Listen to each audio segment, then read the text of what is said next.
کہ یہ مہنگائی کی شرح کے اوپر بات کر رہے ہیں. اس وقت 8.5% کے قریب اوسطاً مہنگائی کی شرح ہے. پاکستان پیپلز پارٹی کے کو چیئرمین کے دور میں, ان کی جماعت کے دور میں, یہ تو اس وقت اتنے شاید ابھی بچے ہوں گے, 21% پہلے سال میں مہنگائی, پاکستان کی پچھلے 20 سال کی بلند ترین سطح. دوسرے سال میں 11.7%, تیسرے سال میں 13.7% اور پھر 11% مہنگائی. اس وقت 8.5% مہنگائی کی شرح ہے. قیمتیں بڑھنے کی میں رفتار کی بات کر رہا ہوں, تو شاید یہ ہے. پھر انہوں نے BISP کا ذکر کیا کہ جی بے نظیر انکم سپورٹ پروگرام اور بڑا زبردست. کیا یہ وہی پروگرام نہیں جس کے اندر فرزانہ راجہ آپ کی چیئرپرسن BISP 150 کروڑ روپے کی مفرور ہے؟ کیا یہ وہی پروگرام نہیں ہے جناب اسپیکر؟ کیا یہ وہی پروگرام نہیں ہے جس میں جب ہم آئے تو ہم نے دیکھا کہ لاکھوں لوگ ایسے تھے جو صاحب حیثیت تھے اور ان کو صرف پاکستان پیپلز پارٹی سے وابستگی کی بنیاد پہ یہ وظیفے لگائے جا رہے تھے؟ کیا یہ وہی پروگرام نہیں ہے جس میں سے ہزاروں سرکاری افسروں کو نکالا گیا جنہوں نے اپنے نام ڈالے گئے تھے؟ کیا یہ 8 لاکھ بندوں کو نکالا گیا؟ کیا یہ وہی نہیں ہے پروگرام جو ان کے دور میں چل رہا تھا جس میں صرف 30-35 لاکھ لوگ تھے اور ہم نے پچھلے سال 1.60 کروڑ گھرانوں کو احساس پروگرام کے ذریعے اس کی مدد پہنچائی ہے؟ پاورٹی کی اور ان امپلائمنٹ کی فگرز کی بات ہوئی اور اپنی ہی بات کو خود ہی کانٹرڈکٹ کر گئے. کہتے پاورٹی بڑھ گئی ہے, ان امپلائمنٹ بڑھ گئی ہے. کوئی فگر نہیں دی, کوئی ڈیٹا نہیں دیا کیونکہ سروے تو ہوا نہیں 2016-17 سے. اس کے بعد خود ہی ایک ادارہ ہے, کوئی اس کا نام لیا اور کہا کہ اس ادارے کے مطابق 3 صوبوں میں پچھلے 2 سال میں غربت کی شرح جو ہے اس میں کمی آئی ہے. یعنی ایک طرف کہتے رہے کہ کروڑوں لوگ غربت کی لکیر سے نیچے چلے گئے ہیں اور دوسری جگہ کسی اور ایک سروے کا ذکر کر دیا اور کہا کہ دیکھو یہ 3 صوبوں میں پچھلے 2 سال میں کمی آئی اور ایک میں نہیں آئی. اور وہ آپ نے بھی سنا کہ اس کی کس طرح کی انہوں نے آپس میں کانٹرڈکٹری باتیں کی. جناب اسپیکر, بالکل یہ بات درست ہے کہ ہم نے اس سال سیلریز میں 10% اضافہ کیا ہے اور مہنگائی کی اوسطاً شرح میں نے آپ کو بتائی کہ وہ 8.5% ہے. یہ اپنے دور میں زیادہ اضافہ ضرور کرتے تھے کیونکہ ساتھ ساتھ یہ بھرتیاں بھی کرا رہے تھے اسٹیٹ اونڈ انٹرپرائزز میں اور سارا کچھ, لیکن یہ زیادہ اس لیے اضافہ کرتے تھے کیونکہ ان کے دور میں مہنگائی کی شرح زیادہ تھی. میں نے آپ کو بتایا کہ 21% سے لے کے 14% تک مہنگائی کی شرح ان کے دور میں رہی, اس لیے ان کو زیادہ اضافہ کرنا پڑتا تھا. یہ اپنی نااہلی کو چھپانے کے لیے زیادہ اضافہ کرتے تھے, یہ کوئی بڑا تیر نہیں مارتے تھے. اور جتنی ان کے دور میں مہنگائی میں اضافہ ہوا ہے اتنی انہوں نے آمدن میں اضافہ نہیں کیا لوگوں کی. ٹیکسز کے اوپر بات ہوئی کہ جی آپ نے ٹیکسز جو ہیں وہ 20% تو گرو کر لیے ہیں, لیکن اس کا کیا فائدہ؟ ان کے دور میں ٹیکس ٹو GDP ریشیو 5 سال کے اندر نیچے گیا تھا. جب یہ آئے تھے تو جتنا ریشیو تھا اس سے 5 سال میں نیچے گیا تھا. اس کے علاوہ میں یہ بھی کہنا چاہوں گا, انہوں نے کہا کہ فاٹا میں اور AJK میں آپ نے کوئی ٹیکسز لگا دی ہیں. شاید انہوں نے بجٹ نہیں پڑھا, بجٹ پڑھ کے مجھے دکھائیں کہ کون سے ٹیکسز فاٹا اور AJK میں لگائے ہیں اس بجٹ میں ہم نے. تو ایسی تو کوئی بات نہیں ہے. تو پھر انہوں نے یہ کہا کہ پیٹرول جو ہے آپ نے بہت مہنگا کر دیا. جناب اسپیکر, میں سمجھتا ہوں کہ ہماری سیاست میں جب ایسے لوگ آتے ہیں جنہوں نے زندگی میں کوئی کام نہیں کیا ہوتا تو پھر ایسے ہی سٹیٹمنٹس آتی ہیں. کیونکہ یہ جو مستقل لوگ ہوتے ہیں نا, جنہوں نے مستقل صرف باتیں کی ہوتی ہیں یا اپنے باپ دادا کے سر کے اوپر وہ آ جاتے ہیں یا کسی کی کر کے آ جاتے ہیں. اس وقت پاکستان میں تیل دنیا کا سب سے سستا تیل ہے.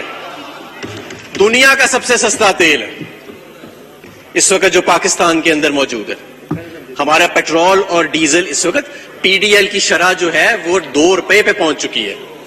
یہ 25 روپے پہ ہوتی تھی ایک ٹائم کے اوپر. 17% اس وقت سیلز ٹیکس ہے.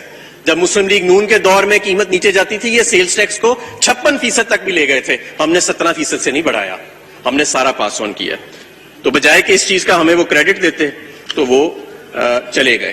انہوں نے کہا آپ کس منہ سے اپنے حلقے میں جاتے ہیں؟ ہمارے حلقے میں کتے کاٹنے کی کوئی بیماری نہیں پھیلی ہوئی, اللہ کا شکر ہے. ہمارے حلقوں میں اللہ کا فضل ہے, ہم HIV اور ایڈز سے محفوظ ہیں. ہمارے حلقوں میں ایسے حالات نہیں ہے کہ جیسے مونجو داڑو میں 3000 سال پہلے آثار قدیمہ ہوتے ہیں ویسے جاؤ تو ہیں, اور ویسے کہنے کو بڑے بڑے مزار بھی بنے ہوئے ہیں اور ویسے کہنے کو بڑے بڑے محلات بھی بنے ہوئے ہیں. ایسے اللہ کا شکر ہے ہمارے حلقوں میں حالات نہیں ہیں, ہمیں بڑا پیار ملتا ہے. کراچی کے MNAs کے ساتھ جس حقارت سے جو الفاظ استعمال کیے گئے, ایسے لگ رہا تھا کہ جیسے جو سزا ایک پالیسی کے تحت سندھ کے شہروں کو دی جا رہی ہے وہ آج ان کے الفاظ میں نظر آئی. وہ حقارت، وہ نفرت نظر آئی. میں آپ کو بتانا چاہتا ہوں کہ جو انقلاب اور سیاسی تبدیلی کراچی میں آئی ہے، انشاءاللہ تعالیٰ اگلے الیکشن میں وہ سندھ کے دیہی علاقوں میں بھی آئے گی. یہ چند جاگیردار جن کے سر پہ آپ ابھی بھی سندھ کی حکومت کر رہے ہیں، انہیں ڈرا دھمکا کے اور لالچ دے کے کچھ کو، یہ سلسلہ زیادہ دیر نہیں چلے گا. کفر کا نظام چل سکتا ہے، ظلم کا نظام نہیں چل سکتا. اور آج کل ایک نئی تشریح بھی نکلی ہوئی ہے. کہتے ہیں کہ جی کسی جگہ پہ میں نے دیکھا ان دونوں پارٹیوں کے لوگ بیٹھ کے کہتے ہیں کہ ٹھیک ہے تھوڑی کرپشن ہوتی ہے، کام شام بھی نکلتا رہتا ہے. میں آپ سے کہتا ہوں کہ اگر کرپشن کے سر پہ ڈیولپمنٹ ہوتی، اگر کرپشن کے سر پہ ہوتی تو یہ سندھ تو اس وقت کیلیفورنیا سے بھی آگے نکل گیا ہوتا. اگر کوئی دیکھنا چاہتا ہے کہ کرپشن سے کیا تباہی پھرتی ہے پوری دنیا میں، تو جاؤ آج جا کے سندھ کا حال دیکھو. پھر آپ کو نظر آئے گا کہ کیسے کروڑوں لوگوں کی زندگیوں کو ختم کر دیا گیا، ان کے مستقبل کو قربان کر دیا گیا جب حکمران جو آتے ہیں وہ کرپٹ ہوتے ہیں. اور اس کی آج زندہ مثال کرپٹ جو سندھ ہے. سندھ کی حالت دیکھ کے یہ ڈیبیٹ دفن ہو جانی چاہیے کہ کرپشن سے کوئی فرق نہیں پڑتا لوگوں کی زندگیوں سے. لوگوں کی زندگیاں اجڑ گئی ہیں آج اس کے اندر. چیف جسٹس آف پاکستان نے کہا ہے کہ سندھ کی حکومت جو ہے وہ کوئی باہر سے بیٹھا ہے ساتھ. تو یعقوب میمن کے کون ہے وہ کر رہا ہے، یونس میمن کر رہا ہے، اور سندھ میں کوئی نظام نہیں ہے. یہ تو ہم سب کو پتا ہے، ہم سب کو پتا ہے، مجھے بھی پتا ہے، آپ کو بھی پتا ہے اسپیکر صاحب، اور یہ جو لوگ بیٹھے ہیں سندھ سے آئے ہیں ان کو بھی پتا ہے جو چلے گئے. جناب اسپیکر، سٹیل مل کی بات کی گئی تو میں ان کو یاد دلانا چاہوں گا کہ 1990 میں جب آپ آئے تھے تو سلمان فاروقی کا سکینڈل تھا، جس کے بعد پیسے بھی واپس دیے گئے پری بارگین میں. 2008 میں جب آپ آئے تو ریاض لال جی کا سکینڈل تھا، اور اربوں روپے منافع والی سٹیل مل جس کے اکاؤنٹ میں 7 ارب روپے پڑے تھے، جب آپ چلے گئے تھے تو وہ اربوں روپے کے خسارے میں تھی اور اکاؤنٹ میں ایک پیسہ نہیں تھا. اور انہوں نے کہا تم نے سٹیل مل بند کر دی ہے. سٹیل مل ہم نے نہیں بند کی، سٹیل مل مسلم لیگ نون نے 2015 میں بند کی تھی.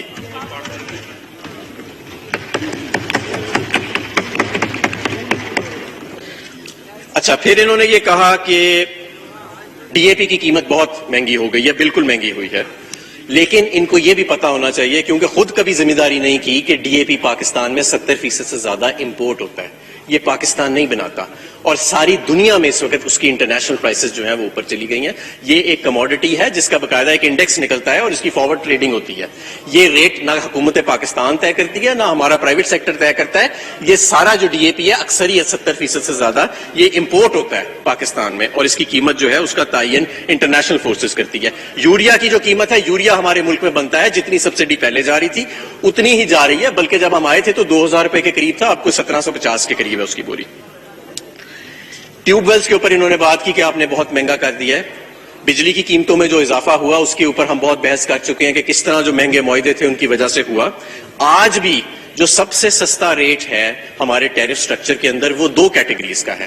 ایک ہمارے لائف لائن کنزیومر ہیں جو 0 سے 300 یونٹ بجلی کنزیوم کرتے ہیں، اور دوسرا ٹیوب ویلز ہیں جن کا ریٹ کوئی 9-10 روپے کے قریب ہے، اور لائف لائن کنزیومرز کا کوئی 8 روپے کے قریب یونٹ کا ریٹ ہے. اور جتنے باقی کنزیومر ہیں پاکستان کے، چاہے وہ صنعت ہو جس کا 20 روپے کے قریب ریٹ ہے یونٹ کا، چاہے وہ کمرشل ہو جس کا 20 سے زیادہ ہے، یا وہ ریزیڈینشل ہو جو 15-16 کے قریب ہے، یہ سب سبسیڈائز کرتے ہیں ہمارے لائف لائن کنزیومرز کو جو ہمارا چھوٹا صارف ہے، اور کسان کو جو ٹیوب ویلز ہے. ان کا ریٹ اس وقت ہمارے ٹیرف سٹرکچر میں ابھی بھی سب سے کم ہے. گندم کے اوپر بات ہوئی کیونکہ اس چیز سے میں خود ڈیل کرتا رہا ہوں جب میں انڈسٹری میں تھا، کہ انہوں نے کہا کہ جی ہم نے 1800 روپے من ریٹ کر کے بڑا کیا. جناب اسپیکر، میں آپ کو بتاؤں پورا پچھلا سال ہر نیشنل پرائس مانیٹرنگ کمیٹی میں میں خود اس وقت کے وزیر خزانہ حفیظ شیخ صاحب کے ساتھ بیٹھ کے چیف سیکٹری سندھ کو ہر پیر کو کہتا تھا کہ اپنے گندم خدارا اپنے گندم کے سٹاکس کو ریلیز کرو مارکیٹ میں. جولائی سے میں نے یہ کہنا شروع کیا کہ ریلیز کرو ورنہ سندھ میں قیمت اوپر چلی جائے گی آٹے کی، اور وہی ہوا. انہوں نے ریلیز نہیں کیا، میں سمجھتا ہوں جان بوجھ کے ریلیز نہیں کیا، اور اس کا نتیجہ یہ نکلا کہ اکتوبر سے آنورڈز سندھ میں آٹا باقی سارے پاکستان سے 200 روپے مہنگا ہو گیا. سندھ میں آج بھی آپ چیک کر لیں پاکستان بیورو آف اسٹیٹسٹکس کا ڈیٹا، صرف آٹا ہی نہیں آپ کو باقی ساری اکثر کموڈیٹیز کی قیمتیں جو ہیں باقی سارے پاکستان سے زیادہ نظر آئیں گی. نہ صرف یہ، آپ کو ایک اور چیز نظر آئے گی کہ جو ڈی سی نوٹیفائڈ ریٹ ہے اور مارکیٹ ریٹ ہے اس میں جو فرق ہوتا ہے وہ چاروں صوبوں کی بنسبت سندھ میں سب سے زیادہ آپ کو نظر آئے گا. جناب اسپیکر،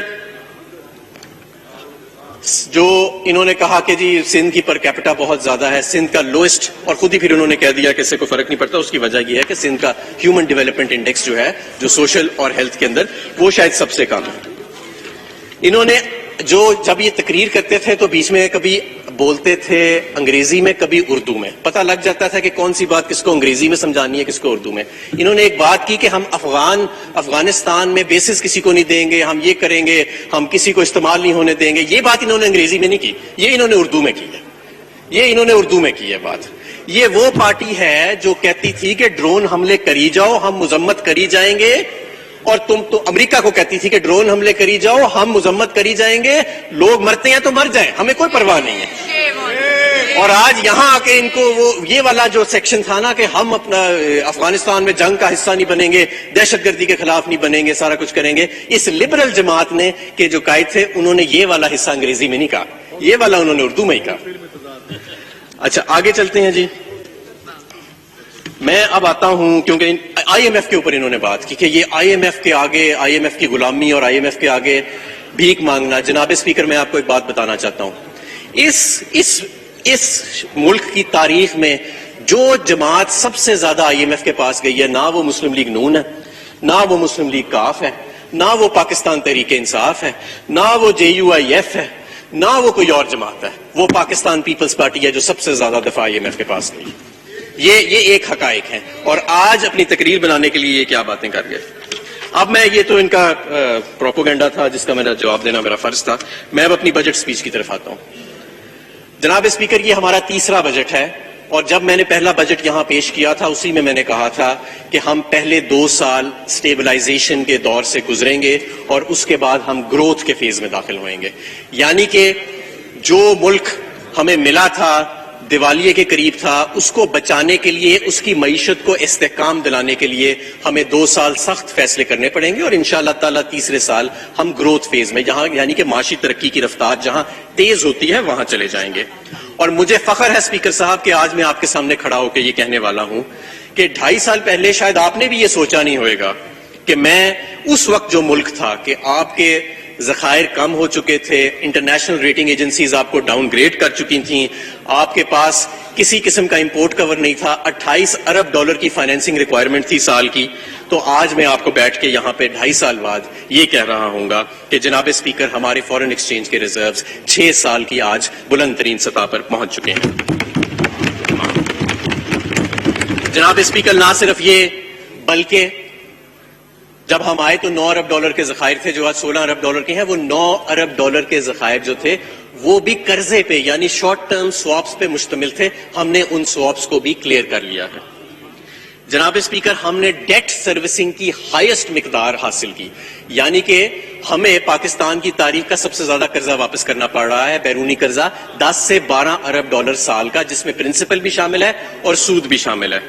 جناب اسپیکر نہ صرف کہ ہم نے یہ واپس کیا بلکہ اس سال 3.5 ارب ڈالر پاکستان کے بیرونی قرضے میں اضافہ ہوئے گا، جو پاکستان کی پچھلے 6 سال کی تاریخ میں سب سے کم اضافہ ہوگا۔ جناب اسپیکر میں نے اس وقت آپ کو کہا تھا کہ کرنٹ اکاؤنٹ ہمارا ڈیفیسٹ میں ہے اور اس کو ہم نے ٹھیک کرنا ہے۔ آج الحمدللہ ہم 4% پہ گرو بھی کر رہے ہیں اور ہم $800 ملین کرنٹ اکاؤنٹ کے سرپلس میں ہیں۔ جناب اسپیکر اس وقت میں نے آپ کو کہا تھا کہ ہمیں انٹرنیشنل ریٹنگ ایجنسیز نے ڈاؤن گریڈ کر دیا تھا۔ آج الحمدللہ نہ صرف ہمیں انٹرنیشنل ریٹنگ ایجنسیز نے اپ گریڈ کیا ہے بلکہ فوربس میگزین اور جے پی مورگن میگزین جو ہے، جو جے پی مورگن انٹرنیشنل بینک ہے، وہ آج اس چیز کی گواہی دے رہا ہے کہ پاکستان کی معاشی اصلاحات کی وجہ سے ہمیں بہترین یہاں پہ اکنامک فور کاسٹ مل رہا ہے۔ جناب اسپیکر اسی سارے سٹیبلائزیشن کے سفر کے دوران، اسی سارے معاشی اصلاحات کے سفر کے دوران ہم پہ کووڈ کی آفت آئی، اور یہ جو لوگ آج کل ٹیڑھا میڑا منہ کر کے انگریزی بولتے ہیں، یہ اس وقت بھی انگریزی بولتے تھے اور کہتے تھے کہ یہ فلانی سٹڈی آئی ہے، یہ فلانی سٹڈی آئی ہے، ان پہ کاٹ دو، FIR کاٹ دو ان کے اوپر۔ ہاں یہ کہا گیا کہ سب کچھ بند کر دو، یہ تو لوگوں کا قتل عام کرنے لگے ہیں۔ ہم نے اس وقت بھی کہا، اور میں اسی جگہ پر کھڑے ہو کے آپ کے سامنے عرض کی تھی کہ ہم ڈیٹا کے اوپر فیصلہ کریں گے، ہم آپ کے نعروں پہ فیصلہ نہیں کریں گے۔ یہ لوگ افراتفری کے امیدوار تھے اور ہم الحمدللہ ہم نے ٹھیک فیصلہ کیا۔ وزیر اعظم عمران خان نے اس وقت کہا کہ ہم نے صرف زندگیاں نہیں بلکہ روزگار بھی بچانا ہے, معیشت بھی بچانی ہے. اور آج ساری دنیا, امریکہ سے لے کے برطانیہ تک, آج ہمارے اس فیصلے کی پذیرائی کی جا رہی ہے کہ دنیا میں اگر کوئی رول ماڈل ہے کہ کس طرح کووڈ پینڈیمک سے نکلے ہیں تو وہ الحمدللہ پاکستان ہے. جناب اسپیکر, ہم نے بہت کچھ کیا کووڈ کے دوران. ہم نے 35 لاکھ کاروباروں کے بجلی کے بل معاف کیے, ہم نے انڈسٹری کے درجنوں پیکیجز دیے, ہم نے ان کے قرضوں کو آگے کیا, سستے قرضوں کا اجرا کیا, ہم نے بلز کو, گھرانوں کے اوپر بلز کو ہم نے ڈیفر کیا, اور صحیح وقت پہ ہم نے اپنی صنعت کو دوبارہ کھولا, جس کی وجہ سے آج ہمیں الحمدللہ, جہاں ہمارا ہمسایہ ملک 7-8% دوسرے سال میں نیگیٹو گروتھ میں جا رہا ہے, تو ہم 4% پازیٹو گروتھ میں جا رہے ہیں. جناب اسپیکر, اس سال ہم گرو جو کریں گے وہ ایک انکلوسیو اور سسٹینیبل گروتھ ہے, جس کا مطلب یہ ہے کہ وہ کسی ایک سیکٹر سے نہیں ہے, وہ معاشرے کے ہر سیکٹر سے ہے. انڈسٹری گرو کر رہی ہے, اور مجھے فخر ہے کیونکہ 2 ماہ پہلے تک میں انڈسٹری کا وزیر تھا, کہ ہماری لارج سکیل مینوفیکچرنگ 12.9% اس سال ابھی تک گرو کر رہی ہے. اور اس کی وجہ سے ہمارے سیمنٹ کی ہائیسٹ سیلز ہوئیں, ہمارے فرٹیلائزر کی ہائیسٹ سیلز ہوئیں, ہماری گاڑیاں بنانے کے جو مینوفیکچررز ہیں وہ کہہ رہے ہیں ہماری ہائیسٹ سیلز ہوئیں. ہونڈا ایٹلس کمپنی جو موٹر بائکس بناتی ہے, اس کے CEO میرے پاس ہے, اور انہوں نے کہا پاکستان کی تاریخ میں سب سے زیادہ موٹر سائیکل ہماری بکی ہے. یوریا جو ہے وہ سب سے زیادہ بک رہا ہے جناب اسپیکر. تو اس کے علاوہ ٹیکسٹائل کی صنعت جو فیصل آباد کی لومیں بند پڑی تھی, وہ وہاں پہ آج رونقیں بحال ہو چکی ہیں. ہماری جو 100 سپننگ ملیں پچھلے دور میں بند ہوئی تھی, وہ تقریباً تمام بحال ہو چکی ہیں, اور بلکہ مزید لگ رہی ہیں. تو یہ ترقی کا سفر ہے جو ہماری ایک طرف صنعت ڈرائیو کر رہی ہے, دوسری طرف زراعت بھی پیچھے نہیں ہے.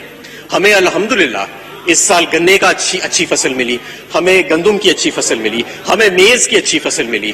الحمدللہ کاٹن کے علاوہ ہمیں تقریباً ساری فصلیں اچھی ملی. لیکن ماضی میں یہ ہوتا تھا کہ جب فصل اچھی ہوتی تھی تو زمیندار کو قیمت صحیح نہیں ملتی تھی. جناب اسپیکر, اس مرتبہ قیمت بھی ٹھیک مل رہی ہے. جب ہم آئے تھے تو 1250 گندم کی قیمت تھی, اب 1800-2000 ان کو قیمت مل رہی ہے. جب ہم آئے تھے تو گنے کی قیمت صرف 130 روپے من تھی, وہ بھی ملنے کسی کو دیتی تھیں, کسی کو نہیں دیتی تھیں, کٹوتی کرتی تھیں. الحمدللہ 250 سے 300 روپے من تک گنا جو ہے وہ بکا ہے پچھلے سیزن کے اندر. اسی طرح باقی سارے جو ہمارے زراعت کے ہیں ان کو بہتر سے بہتر ہم نے ان کو بہتر سے بہتر قیمت جو ہے وہ ادا ہوئی ہے.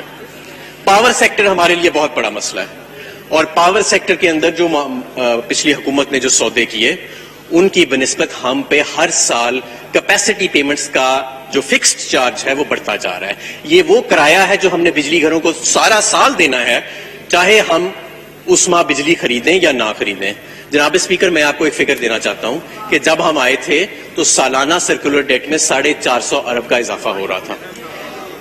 اس وقت سے لے کے اب تک کیپیسٹی پیمنٹس میں 400 ارب روپے ماہانہ کا اضافہ. قومی اسمبلی کا اجلاس جاری ہے, ایک بار پھر لیے چلتے ہیں آپ کو. حماد حسن سارے خیال کر رہے ہیں.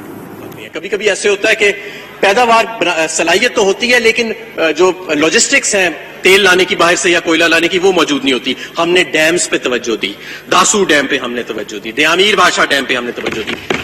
آج بھی وزیر اعظم پاکستان جو ہے وہ داسو ڈیم کی سائٹ پہ موجود ہے. چھوٹے صوبے, پہلی دفعہ پاکستان کی تاریخ میں ایسے ہوا کہ پنجاب, حالانکہ اس کی آبادی سب سے زیادہ ہے, اس کی آبادی زیادہ ہونے کے باوجود سندھ کو, بلوچستان کو اور خیبر پختونخوا کو PSDP کے پنجاب سے زیادہ فنڈ دیے گئے. صوبوں کے اندر رہتے ہوئے جو چھوٹے حصے, جو ہمارے چھوٹے شہر پیچھے رہ گئے تھے, ہم نے ان کے اوپر اپنی پوری فوکس کیا. کلائمیٹ چینج, 1 ارب سونامی کے بعد 10 ارب ہم درخت لگا رہے ہیں. فیٹف کے اندر ہم نے جتنی کمپلائنس کی شاید ہی کسی ملک نے آج تک کی ہو. دنیا کا سب سے مشکل ترین ہمیں پروگرام ملا, لیکن الحمدللہ ہم نے اس پروگرام کو اڈاپٹ بھی نہیں کیا, بلکہ اس کے اوپر ہم نے پروگرس کی, اور الحمدللہ اب ہمیں بلیک لسٹ ہونے کا خطرہ نہیں ہے. اور سب سے بڑھ کے جناب اسپیکر, ہم نے ایک کرپشن فری گورنمنٹ کا قیام کیا. یہ بہت ضروری چیز ہے جناب اسپیکر کہ ہماری جو ہم کرپشن کے خاتمے کے لیے, کیونکہ جب ہم مدینہ کے طرز پہ بنائی گئی ریاست کی بات کرتے ہیں, جب ہم بات کرتے ہیں اس ملک کو کرپشن سے پاک کرنے کی, جس کے اوپر لوگوں نے مختلف نعرے بھی نکالے ہمارے اس نعرے کو دبانے کے لیے کہ کھاتا ہے تو لگاتا بھی ہے. نہیں جناب اسپیکر, جس طرح میں نے ابھی آپ کو بتایا کہ اگر کوئی دیکھنا چاہتا ہے کہ کرپشن کس طرح تباہی کرتی ہے معاشروں کے اندر تو سندھ کا جا کے حال دیکھے, جہاں پہ چوہے صرف سندھ کے گندم کے گودام نہیں کھا گئے, وہ چوہے پورا سندھ کھا گئے ہیں. جناب اسپیکر, اسی طرح جہاں پہ پاگل کتوں کو ویکسین لگانے کے لیے آج نہیں مل رہی سندھ کے اندر, یہ وہ کرپشن کا نظام ہے. جناب اسپیکر, یہ وہ مدینہ کی ریاست ہے جس کی ہم بنیاد رکھنے جا رہے ہیں عمران خان کی قیادت کے اندر, اور یہ وہ اسٹرکچرل ریفارمز ہیں, یہ وہ معاشی ترقی کا سفر ہے. اور آخر میں اپنا اس شعر سے ختم کروں گا کہ میر عرب کو آئی ٹھنڈی ہوا جہاں سے, وہ وطن میرا ہے, وہ وطن میرا ہے.